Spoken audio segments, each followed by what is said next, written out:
जय उत्तराखंड, जय पहाड़। मैं हूं कालिका कांडपाल और आप देख रहे हैं दस्तक पहाड़। इस समय हमारे साथ मौजूद हैं जमीनी नेता पूर्व मुख्यमंत्री हरीश रावत जी। रावत साहब, आप पिछले 5 दिनों से केदार घाटी के गांव-गांव का भ्रमण कर रहे हैं और जहां पर आपको अपार जन समर्थन और जो लोगों की भीड़ आपके काफिले के साथ चल रही है, ये केदारनाथ की जो सीट है, आप कितने मार्जिन से जीतने जा रहे हैं? देखिए, हम भाजपा की तरीके से अहंकारी लोग नहीं हैं। हम जनता जनार्दन की सेवा में केदारनाथ जी के लोगों के पास, भाई बहनों के पास अर्जी लेकर के आए हैं कि हमें आप विजयी बनाइए, हमारे उम्मीदवार मनोज रावत को विजयी बनाइए, हमें ताकत दीजिए। तो भाजपा ही कहती है कि हम तो लाख से जीतेंगे, 1.5 लाख से जीतेंगे। हम तो लोगों के आशीर्वाद को ही अपनी जीत मानते हैं, उनका आशीर्वाद, उनका वोट मांगने आए। रावत साहब, कल हमने उत्तराखंड राज्य स्थापना की 24वीं वर्षगांठ मनाई। आपके कार्यकाल में आपने मुख्यमंत्री शहीद आदर्श ग्राम एक योजना आपने लागू की थी और इस बावी ग्राम के बिल्कुल नजदीक यहाँ पर बेंजी गांव है, वहां से भी 42 शहीदों में से एक शहीद यशोधर बेंजवाल जी का घर है, उनका पैतृक स्थान है। वहां पर भी उस योजना का लाभ मिला, लेकिन उसके बाद से लगातार सरकार शहीदों को भूलती जा रही है। आप क्या कहेंगे? हाँ, बिल्कुल भूलती जा रही है, मगर कांग्रेस कभी नहीं भूली।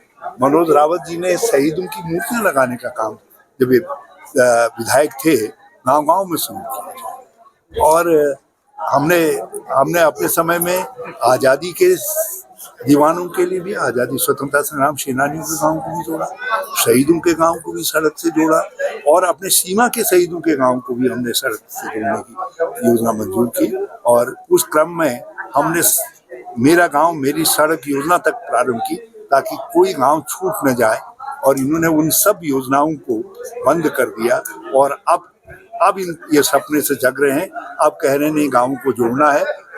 अब मुख्यमंत्री ग्राम सड़क योजना मेरे गांव मेरी सड़क की जगह पर प्रारंभ कर रहे हैं और उसी तरीके से कुछ PMGSY वाली सड़कें भी अब ये मंजूर करवा करके अब लाए हैं, जब 8 साल बीत। और हमने PMGSY की 450 सड़कें, जिस समय मुख्यमंत्री था, सरकार ही नहीं की थी, हमने 450 सड़कें।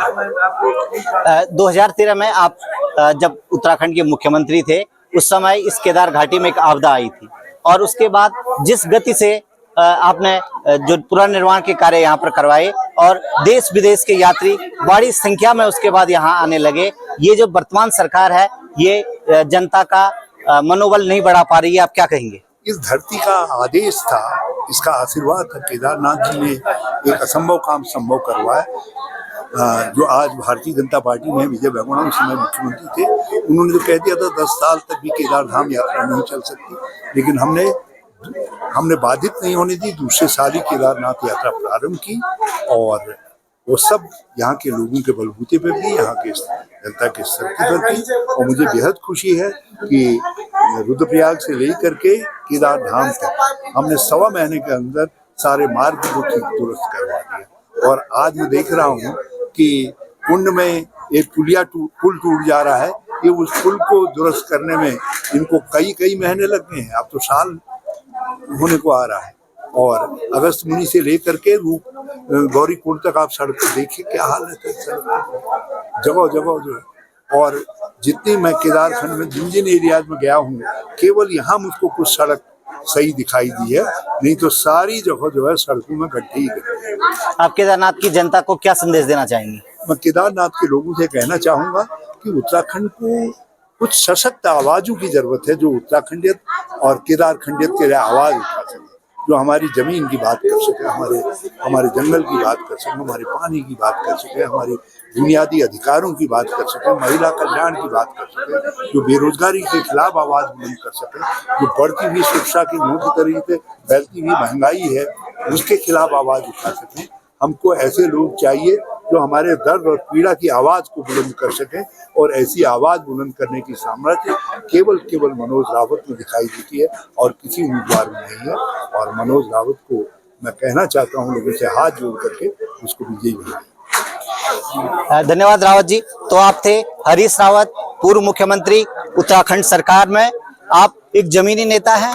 आपने यहाँ जो केदारनाथ विधानसभा का सबसे बड़ा जो गांव है बावई, वहां पर एक जनसभा को संबोधित करा और यहाँ पर भारी मात्रा में कांग्रेसी जो यहाँ पर कार्यकर्ता थे और जो यहाँ स्थानीय निवासी हैं, उनका जन समर्थन यहाँ पर मनोज रावत जो कांग्रेस के प्रत्याशी हैं उनको मिला।